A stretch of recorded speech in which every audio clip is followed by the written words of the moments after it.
Palakpakan natin ang Panginoon. Yung malakas na palakpak para kay Lord. Hallelujah. Good morning, everyone. Good morning po. Pakibati niyo po ang inyong mga katabi ng magandang umaga. Pakibati niyo na rin. Merry Christmas. Amen. Malapit na po, no? Kung di ko nagkakamali, mga 90 days or more, no? Pasko na. Magbabago na naman ang taon. Ang bilis ng panahon. So, ayan, no? Welcome to our church, mga kapatid. Sa amin pong mga visitors ngayon, kayo po ay malugod namin tinatanggap. Balik po kayo sa mga susunod pong Sundays. Sa mga nag-i-invite po, may the Lord bless you, mga kapatid. At sa mga hindi pa nakakapag-invite, no, ini-encourage ko po kayo na patuloy po nating i-share po natin ang kabutihan ng ating Panginoon. Amen po ba? So, excited na ho ba kayong makinig ng salita ng Panginoon? Ako po, no, I'm so excited to share the Word of God. But before that, saglit muna po tayong yumuko at tayo po'y manalangin. Panginoon, Diyos na banal, may gawa ng lupa't langit. Ikaw ang may-ari ng aming buhay, Panginoon. Lord, kami po ay buong pusong nagpapasalamat sa iyo. Ikaw ang aming Diyos at aming Panginoon, O God. Ikaw ay tapat sa amin. And Lord, today, Panginoon, bago po ang lahat, kami po ay nagpapaayos ng aming mga puso.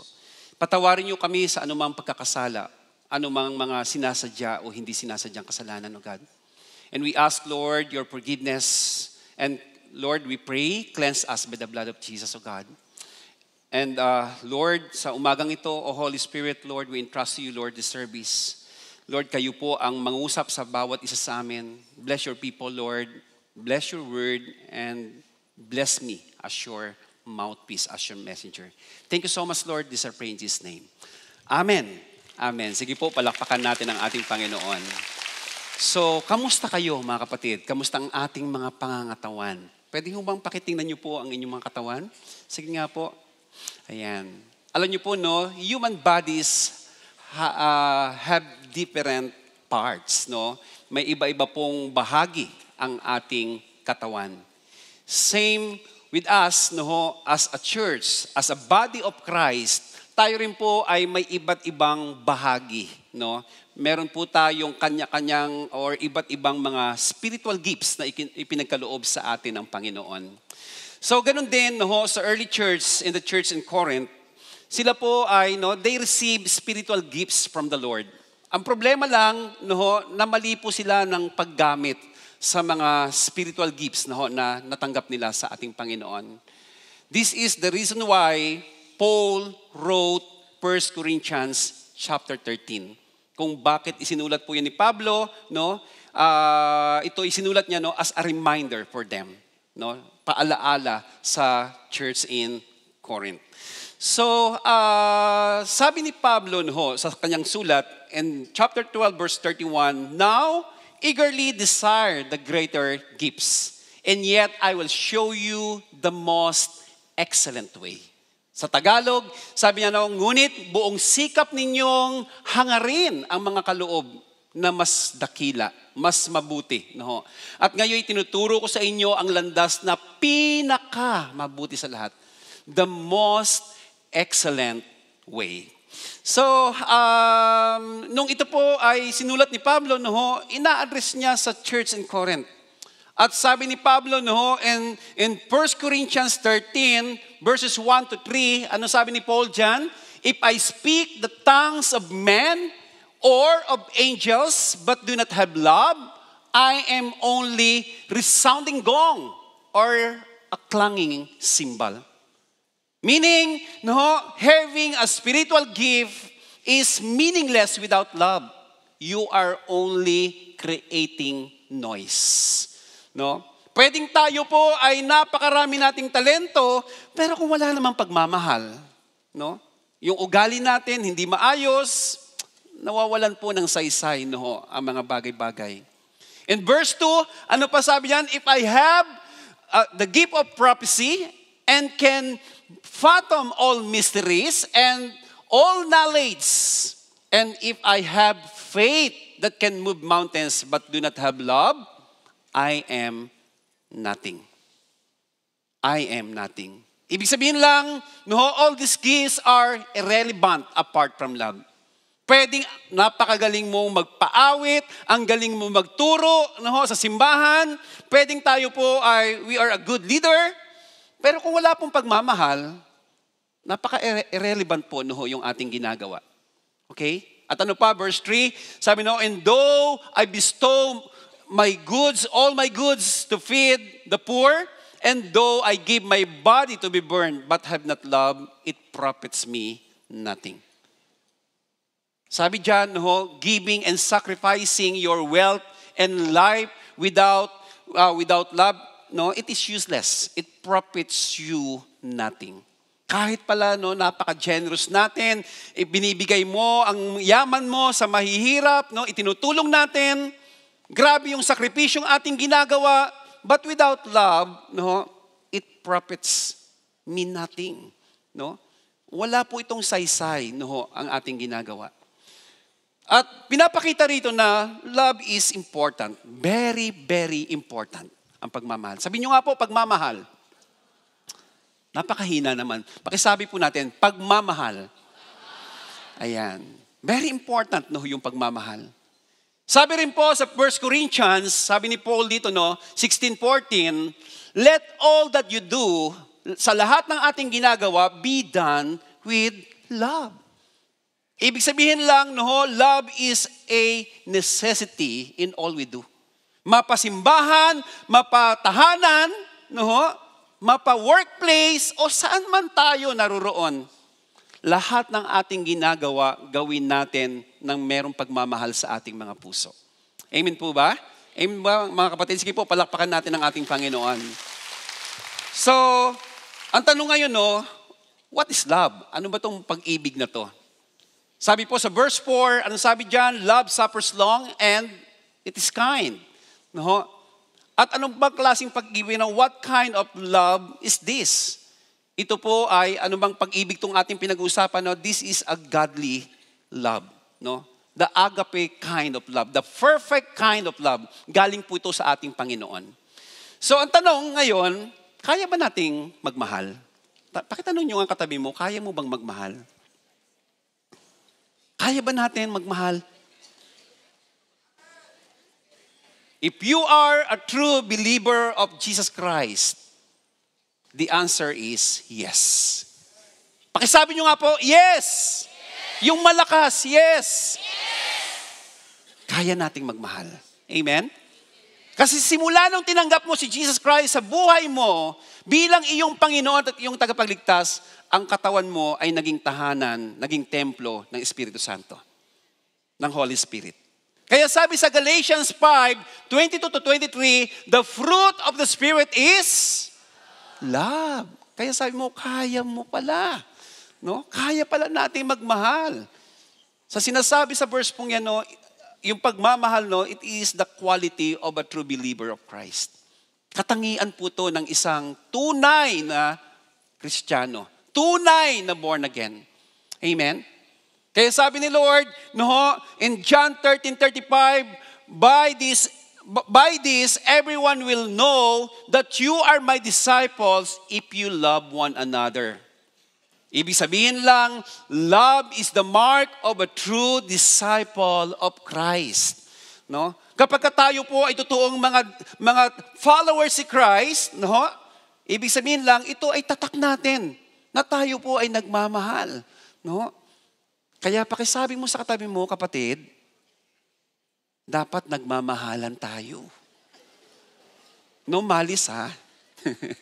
As brothers and sisters in Christ, pakisabi ulit sa katabi mo, sabihin mo, kapatid, dapat hindi mo ko inaaway.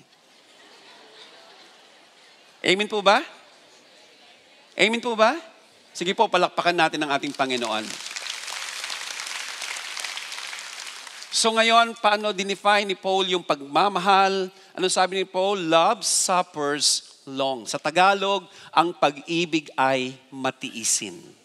Ayan. Ang pag-ibig ay matiisin. Pakisabi nyo nga po, matiisin. Ayan. Hanggang kailan, pastor, ako magtitiis? Ay di for life. For life, syempre. Hanggang kailan ba tayo magmamahal? Syempre, habang buhay. So, kaya ba natin maging matiisin? mga kapatid? Parang sasagot nyo yan, parang hindi kaya. Kaya ho bang maging matiisin? Yes. Again, kung totoo tayong Kristiyano, nanahan sa atin ang Holy Spirit, at yan din po ay bunga ng Holy Spirit. Pero sabi po dyan, ano ba yung supper's long? Okay? So supper's long, meaning, sabi niya, it is the quality of self-restraint or self-control in the face of provocation. Yun pong ibig sabihin. Merong nagpupurobok sa atin, may nanggagalit sa atin, pero tinitiis mo yon. Nagpipigil ka ng iyong sarili. Nandun po yung self-control. At ano pa? Sabi a long-suffering person is not quick to retaliate or promptly punish someone who has insulted, offended, or harmed him. Ang isang tao pa lang nagmamahal, matiisin, siya po ay hindi po siya nag-retaliate. Kapag merong taong gumagawa sa inyo masama, hindi ka gumagante. Hindi ka rin nananakit. Yun po ang ibig sabihin niyan. So, again, yung tanong ko nga kanina, kaya ba nating magtiis? Kaya ho ba natin kaya to? Kayang-kaya po sa mga tunay na anak ng Diyos. Kasi sabi dyan, the fruit of the Spirit is love, joy, peace, and long-suffering. Amen? Ito po pala ay naka-built-in sa, it is a built-in quality of a true believer of Christ. Pag sinabing built-in, parang cellphone, marami pong features na naka-built-in ang cellphone, sa cellphone natin. Anong gagawin mo? Sa mga features na yan, gagamitin mo na lang. Ganon din, yung pagiging matiisin, naka-built-in na po sa atin yan. Ipamumuhay mo na lang. Amen po ba? Ipamumuhay na lang po natin. Ipapractice na lang po natin yan. So tanong lang mga kapatid, sino rito ang gustong magmahal? Ba't parang nag-aalangan po kayo? Ulit. Sino pong gustong magmahal? Ipamuhay, yung pagmamahal na yan, ipamumuhay natin. Pataas nga po ng mga kamay sa mga gustong magmahal. Ayan. Pero kapag tayo po yung nagmamahal, ito po ang katotohanan. Sabi we will experience hurt and pain when we love. Okay? Tayo po ay, na-hurt, andun po, minsan may pain.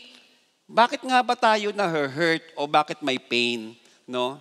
Because if you love someone, you are hoping. Ikaw ay umaasa siyempre, Hindi lang ikaw umaasa, ikaw din ay umuunawa. Di ba? Ano pa? You are reciprocating. Reciprocating meaning, yung pangangailangan niya, tinutugunan mo. And toiling. Tayo po ay nag-exert po tayo ng effort. Sa mga mentors na nandito, siguro nakaka-relate po kayo, kasi yung mentee mo, dahil mahal mo siya, para makarating lang ng simbahan, ipapamasahe mo siya. Pagkatapos ng simba, lilibrihin mo pa sa Jollibee. Di ba? Kaso lang, minsan nasasaktan tayo. Bakit? Bakit merong pain? Kasi one day magpapaalam siya. Ay. Nagpapaalam at siya po ay paasa. Sabihin mo sa katabi mo, paasa pa more. Nagpapaasa. Yung iba naman, minamahal mo, ay nag-iinarte. Inarte, ang hirap. Alam niyo po, sabi nga ng iba, ang hirap ispilingin nito. At yung iba naman, ayan, nananahimik. No response. Kapag minessage mo, ayun, no reply. Sin zone. Okay? Kaya tayo po ay nasasaktan. Alam niyo, sa mundong ito, dalawang klase lamang ng tao ang meron po. Isa, yung una, siya yung nananakit, at pangalawa, siya yung sinasaktan. Tanungin mo katabi mo, saan ka doon? Saan po tayo doon? Ikaw ba yung nananakit o ikaw ba yung sinasaktan? Hindi ko po alam kung ganito po tayo. Yan, yung kobrang yan, wag mo siyang sasalingin. Abay, wag mong bibiruin po yan. Okay? Sasaktan ka niya. O huwag niyo nang tanungin katabi niyo kung siya po ay, kung siya po ay katulad ba niyan. At meron din pong mga snake na ganito rin po ang ginagawa. No? Sila ay may kakayanang mag-spit ng kalang venom. Okay? So parang kung i-relate natin to sa ating relationship, sa tao, no? May pagkaharap mo, oy friend, kunyari close kayo. Pag nakatalikod na, nako, ipopost ka sa Facebook. Katakot-takot na paninira ang ginagawa sa iyo. Hindi mo naman malaman kasi unknown. No? Hindi po nilalagay yung kanyang pangalan. So kung ganyan man po, ang ginagawa sa atin ng ating kapwa, kapatid, kailangan mo pa rin magmahal. Amen po ba? At sabi nga po rito, long-suffering love does not keep a scoreboard. Scorecard. Okay? Does not keep a scorecard. Kaya ano sabi ng scripture? Sabi po sa Colossians 3:12-13, therefore, as God's chosen people, holy and dearly loved, clothe yourselves. Isuot daw po natin ito. Alin? With compassion, kindness, humility, gentleness, and patience. Patience is long-suffering. Okay? Meron bang pumunta ng church ngayon na walang suot? Lahat naman tayo, may suot-suot. Araw-araw, meron tayong suot-suot. Ganon din po, pag suot-suot natin, 24/7, ang pagmamahal na yan, alam niyo po, magiging, yung pagiging matiisin, ito po ay automatic na po sa atin. Okay? At ano pa sabi? Verse 13, bear with each other and forgive one another. If any of you has a grievance against someone, forgive as the Lord forgave you. Sa Tagalog, ano sabi doon? Basahin natin sabay-sabay. Okay, go. Sabay-sabay po. 1, 2, 3, go.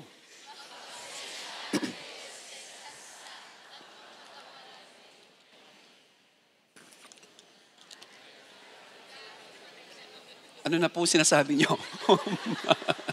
Ayan. Sabi magpasensyahan kayo sa isa't isa at magpatawaran kayo kung may hinanakit kayo kanino man. Dahil ang Diyos po, pinatawad din tayo. Kaya kailangan nagpapatawad din po tayo. Magpasensyahan. Sa church, yung kasama natin sa simbahan, hindi po yan perfecto. Maliban na lang kung ang pangalan niya is perfecto. Nobody's perfect. Wala pong church na perfect. Okay? Wala pong mga gawain na perfect. Walang tahanan, walang pamilyang perfect. Pwede ba yun? Pag nagkaroon ng conflict, hiwalayan na, tapos na yung ating relationship? Dapat hindi ganon. Amen po ba? Pwede naman mag-usap Pwede naman mag-usap. At pwede namang magpatawaran. Amen po ba? Mas maganda po na tayo po ay nagpapatawaran. So, si Peter, one day, kinausap niya si Lord, nagtanong po si Peter, anong po sabi ni Peter? Sabi niya, Lord, how many times shall forgive my brother or sister who sins against me? Up to 7 times ba, Lord? Ilang beses ba ako magpapatawad? 7 beses ba, Lord? Pag siya ba ay naka-strike 1 na? Ano ba? Papalampasin ko lang ba yun? Or papatawarin ko pa rin ba siya? Paano ko naka-strike 2 na? Minsan, binibilangan natin yung ating kapwa. Nakadalawa ka na, you are out. Tinatapos na natin doon yung ating relationship. Okay? Pero mga kapatid, alam niyo po, yung ano man yung mga concern natin, huwag niyong ipanalo yung mga problema natin, ipanalo natin yung ating relasyon kay Lord at sa bawat isa. Amen po ba? Sige po, palakpakan natin ang ating Panginoon. Kaya anong sagot ni Jesus Christ? Anong sabi ni Lord? Jesus answered, Peter, I tell you, not 7 times, but 77 times. Hindi lang 7 beses ka magpapatawad, kundi for life. Okay? So ngayon, ang pagmamahal, sabi diyan, love suffers long, and it is kind. Sa Tagalog, ang pag-ibig ay matiisin at, magandang loob. Maganda po ang kanyang kalooban. Ito po ay, makikita natin, is a perfect combination. Okay? Perfect combination. Mapagtiis, no? Tayo po ay marunong magtiis at dapat ina-apply din natin ang kagandahang loob. Magandang loob. Perfect combination. Ito ho ba? Perfect combination ho ba yan? Ang cute, no? Gusto niyo ba ganyan ang kotse niyo? Brand new. Okay? Very bad combination. Ayan. Pero alam niyo po, no, balik tayo doon sa ating pinag-uusapan. Kapag nasa atin po yung pagiging matiisin at kagandahang loob, ito po ay perfect combination. Pwedeng ikaw ay matiisin pero hindi maganda ang iyong kalooban. Pwede. Di ba? Pwedeng ganon. Grabe no, asawang napakamatiisin, pero ang sama ng kanyang kalooban. Pag ganyan po tayo, one day, you are ready to explode. Isang araw, magiging Taal Volcano ka. Sasabog ka. Okay? At anong mangyayari? Possible, magwawala ka. Pakisabi sa katabi mo, huwag kang magwawala, ha? Okay? You are ready to explode. So, church, be kind to your neighbor. Amen? Be kind to your neighbor. Maging mabuti po ang ating kalooban para sa ating kapwa. Like Joseph the Dreamer, siya po ay in his young age, at age 17, siya po ay ginawa ng kasamaan ng kanyang mga kapatid. Grabe ho. Bakit siya, anong klaseng kasamaan ang ginawa sa kanya ng kapatid? Una, he was sold by his brothers. Ibinenta po siya ng kanyang mga kapatid. Literally, binenta po siya. At dahil siya po ay binenta ng kanyang mga kapatid, ano po nangyari? Siya po ay dinala sa Egypt, kaya siya po ay napalayo sa kanyang pamilya for a long time. Imagine, at age 17, napalayo na siya sa kanyang pamilya for 13 years. Malayo po siya sa kanyang pamilya for 13 years. But after 13 years, nagkaroon po muli ng pagkakataon, si Joseph at ang kanyang mga kapatid, sila po ay nagkita muli. And during that time, si Joseph po ay, naging second in command in Egypt. Siya po ay very powerful, influential, at meron na po siyang kakayanan na paghigantihan ang kanyang mga kapatid. Kayang-kaya na po niyang gawin yon. Pero ano po nangyari in the book of Genesis? Sabi po dyan, 15 to 21, after Jacob died, Joseph's brothers were worried. Worried po yung mga kapatid ni Joseph na humarap sila sa kanilang kapatid na si Joseph. At anong nasa isip nila? Sabi doon, they were afraid that Joseph would still be mad at them for what they had done years before. And they said, maybe Joseph still hates us for what we did. Sabi nila, kahit matagal ng panahon ang dumaan, posible na ang ating kapatid dahil sa ating ginawang hindi maganda sa kanya, posibleng siya'y galit pa rin sa atin.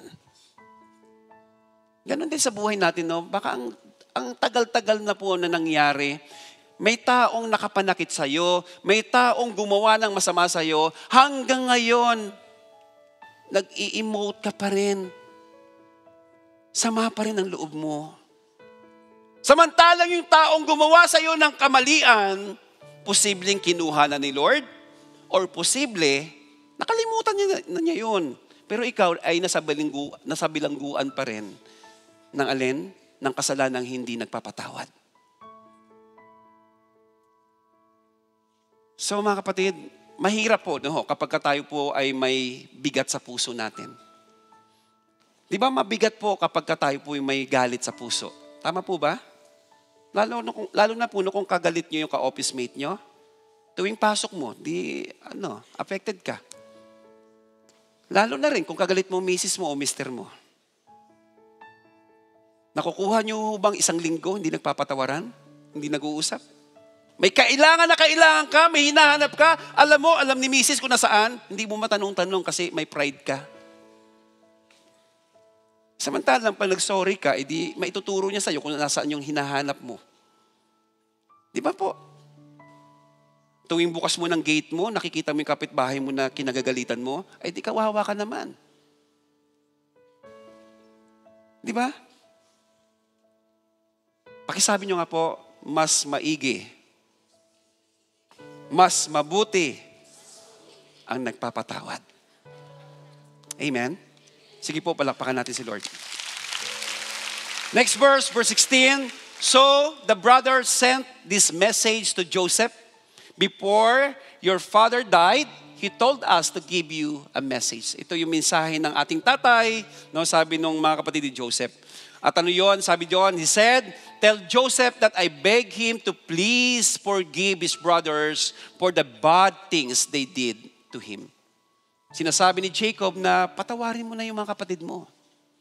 At ano pa ang continuation niyan? Verse 17, so now Joseph, we beg you, please forgive us for the bad things we did to you. We are the servants of God, the God of your father. That message made Joseph very sad. And he cried. Kinalungkot ni Joseph yung mensaheng pinarating sa kanya ng kanyang mga kapatid. Dahil ang katotohanan, hindi na po yun ang laman ng kanyang puso. Okay? At ano pa, verse 18, his brothers went to him and bowed down in front of him. They said, we will be your servants. And next verse 19, then Joseph said to them, don't be afraid. Huwag kayong matatakot, huwag kayong mababahala. Bakit? I am not God. I have no right to punish you. Parang sinasabi ni Joseph, huwag kayong matakot kasi wala naman sa kamay ko para parusahan kayo . Hindi ako para mag-retaliate sa inyo. Hindi ako para gumanti sa inyo. Kasi mga kapatid, alam niyo po, tayo, pag may gumagawa ng kasamaan sa atin, tayo po ang gumaganti. Mapapahamak ka pag ikaw ang gaganti. Ang pinaka-worst mo magagawa sa kapwa mo kung ikaw ang maghihiganti, mapatay mo siya. At kapag ka napatay mo yung taong kinagagalitan mo, ano mangyayari sa'yo? Magiging miserable yung buhay mo, makukulong ka habang buhay. Huwag mong gagawin yun. O baka hindi naman tayo papatay literally, pero sa puso mo, pinapatay mo na ang kapwa mo. Dahil ikaw ay hindi nagpapatawad. So mga kapatid, ilagay natin sa kamay ng Diyos ang paghihiganti. Sabi ni Lord, no, the vengeance is mine. Ang paghihiganti ay nasa akin. At fair si Lord, no, kapag siya po ang gumawa. Amen po ba? Sige po, palakpakan natin ang ating Panginoon. Next verse 20. It is true that you plan to do something bad to me. Yes, ginawa niyo ako ng masama. But really, God was planning good things. God's plan was to use me to have the lives, to save the lives of many people. And that is what happened. Tingnan niyo po sa verse po ito, Sa isip ni Joseph, sa buhay niya, sa puso niya, hindi siya nakafocus doon sa mga masamang ginawa sa kanya ng kanyang mga kapatid. Saan siya nakafocus? Sa magandang ginawa at gagawin ng ating Panginoon, sa magandang plano ng Diyos sa kanyang buhay. Imagine niyo yun, kung tayo po ay laging nakafocus sa mga taong gumawa ng masama sa atin, wow, kawawa po, magiging miserable po ang ating buhay. Hindi ka makakausad sa buhay. Mag-focus ka kay Lord, kapatid. Amen? Mag-focus po tayo sa magandang ginagawa ng Diyos sa buhay natin. Marami siyang magandang ginagawa sa buhay mo. Kailangan yun ang makita mo. Amen po ba? Amen po ba? And last verse, ano sabi dyan, So don't be afraid. I will take care of you and your children. And so Joseph said kind things to his brothers, and this made them feel better. Sabi niya, huwag kayong mag-alala. Ako bahala sa inyo. So, sa magandang narinig nila sa kay Joseph, nakita nila ang magandang kalooban ni Joseph.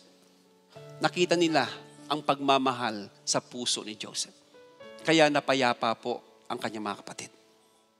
Baka maraming mga taong hindi napapayapa dahil alam nila na ikaw ay hindi okay sa kanila. Alam nila na meron po tayong conflict sa ating kapwa, kung sino man yun, sa magulang, sa mga anak, no, office mates, o sino man, sa simbahan. Gusto niyo ba na tayo po ay nagdadala ng kapayapaan sa ating kapwa? Gusto niyo ba yon? Tayo po ay tagapagdala ng kapayapaan sa ating kapwa. Gusto niyo ba yon? Ayaw niyo po. Gusto niyo ba? Alam niyo, kapag nakita po sa atin no, ang kabutihan ng loob, pag nakita po sa atin ang pagmamahal, no, mapapayapa po ang mga tao sa ating paligid. So, hindi ko po alam no, kung may kasamaan po kayo ng loob. Pwedeng after the service, pwede niyong i-message, kung sino man yan. Kapag sumagot ng pangit, okay, huwag niyo na pong papatulan. Hindi niyo na problema po yun. Ang mahalaga, ginawa mo, ang part mo, no? Nag-initiate ka, nagawin yan, at kung masama man yung sagot, okay, it doesn't matter. Hindi na po mahalaga yon. Mahalaga, absuelto ka na sa mata ng Diyos. Amen?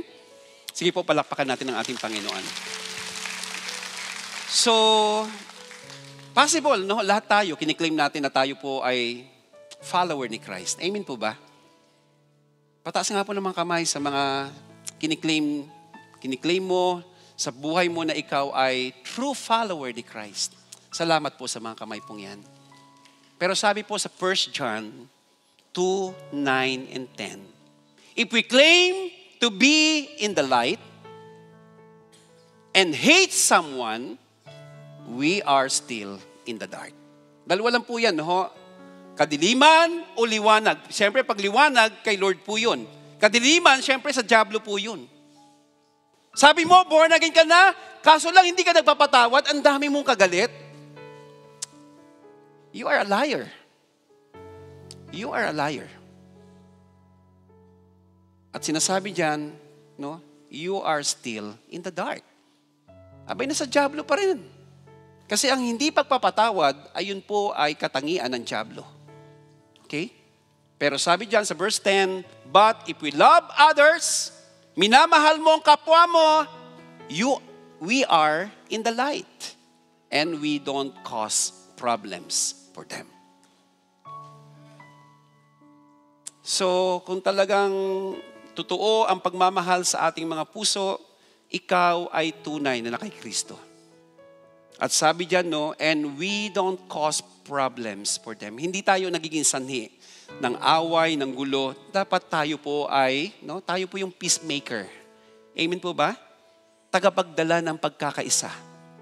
At nasa puso dapat natin ang pagmamahal ng ating Panginoon. Pwede ba tayong tumayong lahat, mga kapatid? Hallelujah. Bago po tayo magtapos, no, tayo po'y aawit kay Lord. At habang tayo po'y umaawit sa ating Panginoon, hindi ko po alam, no, kung ano po ang laman ng puso natin ngayon. Pero kung ikaw ay nahihirapan, nabibigatan dahil sa mga, no, meron po tayong mga hindi, no, mga puot o sama ng loob na hindi po natin nare-release. Hayaan mo sa umagang ito, no, i-release natin to sa ating Panginoon. At naniniwala ako, uuwi ka na ikaw ay pinagpala ng ating Panginoon. Sige po tayo umawit sa Panginoon.